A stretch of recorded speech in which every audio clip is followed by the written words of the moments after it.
Hey, today we're talking about how to find amazing campsites if you're a beginning or wannabe camper. Camping can feel like a big deal if you've never done it, or if you've never done it alone, or maybe you've been, but you've never been the one who's done the planning. But camping as part of your solo road trip, it can absolutely add to what I call the epicness of your experience. And there are plenty of ways to actually define camping. So before you go all, no, this isn't for me, listen, there are lots of different options, especially if you're just starting out. Let's talk about first how you camp. Camp can be kind of a loose word actually, because you could be, yes, in a tiny pup tent or a big tent. Maybe you're in a camper van. You could actually be car camping. You might even be in an RV.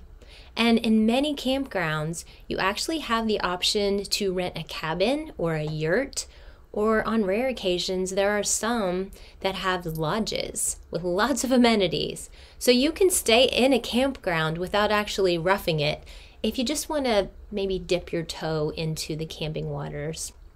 But however you define it, it's all new. I get that. And you're not really sure if you should do this. You have some doubts, but yet here you are and you want to know more.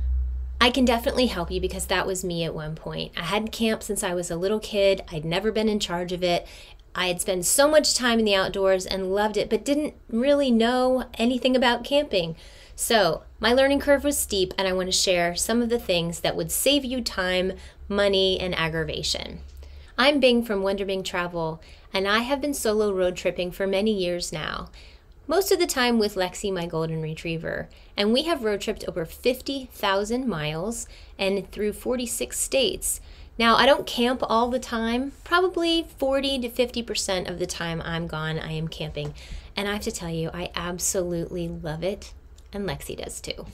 But first things first, I'm currently offering a free guide that I think could be so helpful to you. It's called Going Solo, and it will help you with all the things as you consider taking your own solo road trip.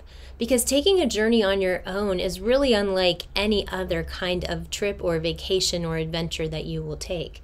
I help you create and design your solo road trip so that it's one of a kind and unique to you.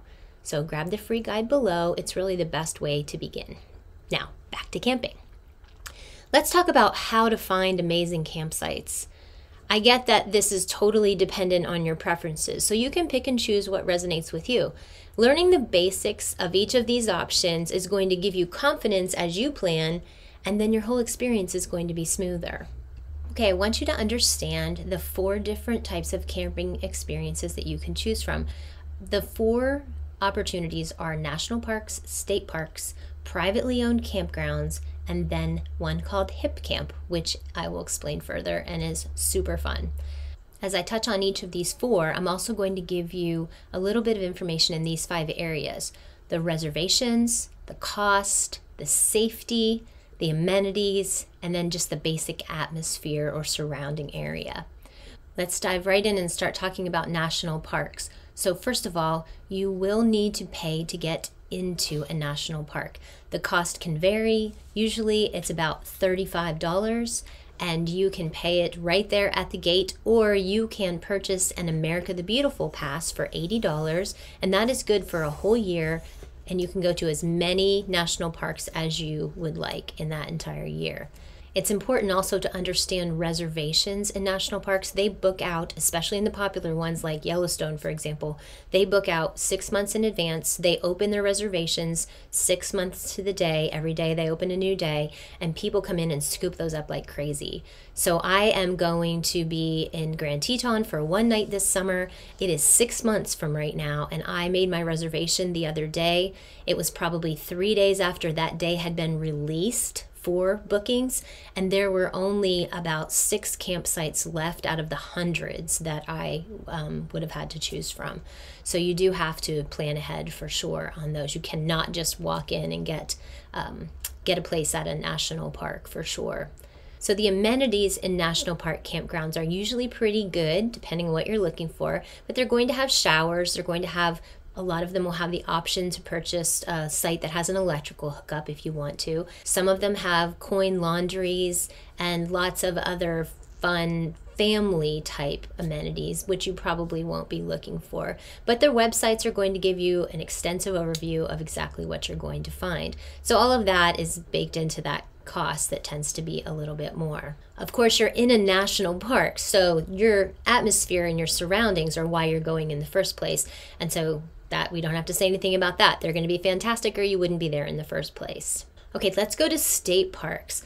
State parks are one of my favorite places to stay.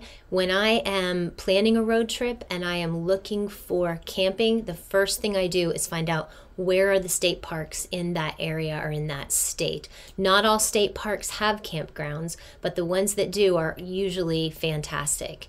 They tend to be less expensive than national parks. Sometimes they are $10, sometimes they might be $40. A lot of times they're cheaper in-state than out of state. So that's something to keep in mind. They have reservations online. They don't book out normally 6 months in advance. They tend to book out in shorter periods. They also don't fill up quite as quickly. So I know there are a few I'm planning to go to this summer, and their reservations don't open until 3 months before I would arrive. So I have plenty of time to make those reservations. The atmosphere in a state park usually is really great. It's quiet. They have the amenities you're looking for, as long as you're looking for if you just need a shower and you want to have electricity, bathrooms, running water nearby. Usually state parks offer all of those. I find them to be very clean most of the time. The public areas to be well lit, but yet there's a privacy in your campsite where oftentimes the next person to you they're not right on top of you. They tend to have a lot more space. Usually fantastic trails, there's obviously something beautiful there for the park to exist in the first place. So a lot of times there's hiking with waterfalls or lakes or rock outcroppings or something really unique and special. So I love state parks. They're less crowded, they're more affordable, and they have a really great atmosphere. Okay, the third option is private campgrounds. Now, they often have the name resort in them. They're usually more frequented by families who are looking for lots of amenities, lots of activities on site. So as a solo traveler, this doesn't interest me at all. My first trip, I stayed in one of these and I was like, this is just not for me. I'm not going to do this again. They're super busy. They tend to be a lot louder. If you feel very nervous about, camping and not wanting to, feel apprehensive about being alone, then you might want to try a private campground the first time around just to see how it feels. Just a suggestion. They tend to have, like I said, lots of activities on site. They may have swimming pools, putt-putt courses, other even planned activities. Some of them have Wi-Fi and cable television, so it's a whole different vibe for sure. Again, very much frequented by families. If you're familiar with KOA campgrounds or Jellystone campgrounds, these would fall under the umbrella of private campground. The fourth one, and my favorite personally, is HipCamping. You may or may not have heard of it. It's been around for quite a while. It is Airbnb for camping, although HipCamp doesn't really like being labeled like that, and I understand that, but that helps you understand a little bit about what it is. It's private properties that people own all over the country. Everyone is different. Everyone is unique. Their website is great. You can really do a deep dive into what you're getting. Their price points are all over the map. You may find places that are free. I've stayed in a free place in Colorado on top of a mountain in the middle of nowhere. I have stayed on farms in Vermont and in a ranch in Wyoming. There's just so many unique and fun places to stay. I've always felt very safe at these hip camps. I read the reviews like crazy, and that helps a ton. It's not always you camping with your tent or whatever. Sometimes they have cabins, yurts.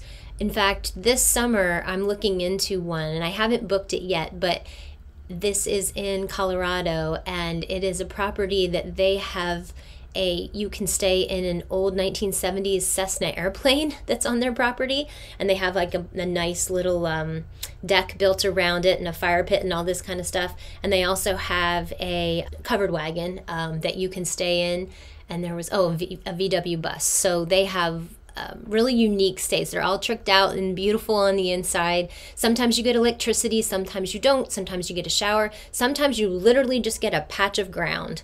One more thing about HipCamp is that your reservations and all of your communications are with the host, and they are done through the app or through the website. So you do have to create an account, much like Airbnb would be or even VRBO would be. So just so you know, that's the contact point. And it's always felt very safe, and it's always felt very professional to me as well. And I will do it again and again. Okay, so let's just do a really quick review here. So we talked about national parks, state parks, we talked about private campgrounds, and HipCamp. I will list links below for how to find all of these different things. Also, they all have websites. And then safety. I know that's really important when we're solo road tripping. We want to feel safe. And I wouldn't recommend any of these if I didn't think that you would be safe in these different settings, but you have to do what feels right to you. And I think the biggest thing about feeling safe in your atmosphere and your setting when you're camping is doing the research ahead of time, reading reviews. There are lots of websites, even for state parks and national parks. There are reviews for these online. You can go to, I'll include another website below called The Dyrt, it's DYRT. It's a way that you can look up campsites and read reviews about campgrounds and campsites.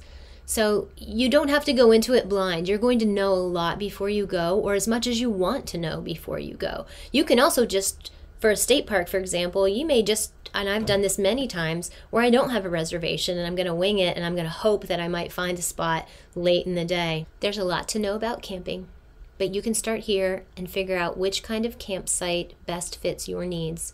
Let me give you just a little idea of how this works for me. So this summer, I will be on the road for an entire month. I'm still doing the planning. I will be for a while, just kind of off and on as I have time. And some of it I will figure out before I go. Like I said, the national park for sure. Definitely have to figure that out before I go. But I know that I will spend several nights in state parks. No doubt I'm going to make some HipCamp reservations as well. And like I said, I have at least one night planned in Grand Teton in Wyoming.